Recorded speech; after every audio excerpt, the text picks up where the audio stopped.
இந்த மேஷ லக்னக்காரர்கள் அவர்களுடைய குணாதிசயங்கள் என்ன? மேஷ லக்னம் அப்படின்னு சொல்லும் பொழுது இந்த காலபுருஷனுடைய முதல் வீடு. அப்போ இந்த மேஷ லக்னத்தில் ஒருவர் பிறந்தால் அவர் எவ்வாறு இருப்பார்? அழகாக இருப்பார், அறிவோடு இருப்பார்.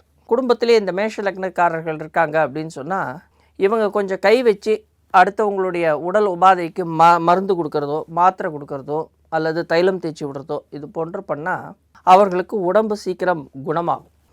சண்டையிடுவதில் ரொம்ப பிரியம் ஜாஸ்தி. குழந்தைகளாக இருந்தால் இந்த கராத்தே, குங்ஃபு, ஜூடோ இது போன்ற விஷயங்களில் ஆர்வம் நிறைய காமிப்பாங்க.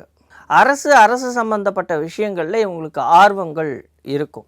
இவர்களுக்கு பார்த்திங்கன்னா போர் குணம் இருக்குது, சண்டை குணம் இருக்குது அப்படின்னு சொன்னாலும் ஆளுமை செய்யக்கூடிய குணம் இருக்குமா அப்படின்னு சொன்னால் அது இருக்காது. அப்போ அந்த ஆளுமை திறமை இல்லாததுனால இவங்க தன்னை முன்னிலைப்படுத்தி கொள்ள மாட்டார்கள். அதனால் இவங்க பிரபலமாக இருப்பதற்கான வாய்ப்புகள் கொஞ்சம் கம்மி. இது பார்த்திங்கன்னா இந்த மேஷ லக்னத்தை பொறுத்த வரைக்கும் ஒரு பலன் அப்படின்னாலும் இதில் 3 நட்சத்திரம் இருக்குது.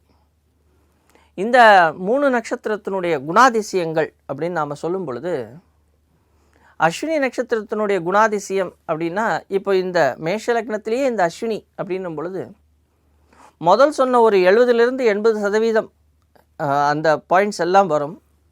ஆனால் அஸ்வினி என்று சொல்லும் பொழுது கேதுவினுடைய ஆளுமை வரும் பொழுது அந்த கேதுவினுடைய தன்மை, அமைதி, அடுத்தவர்களுக்கு வழிகாட்டுதல் போன்ற நல்ல விஷயங்களும், பரணி என்று சொல்லும் வரும் பொழுது சாமர்த்தியமாக செய்யக்கூடிய விஷயங்கள், புத்திசாலித்தனமாக சில விஷயங்களை செய்வார்கள்.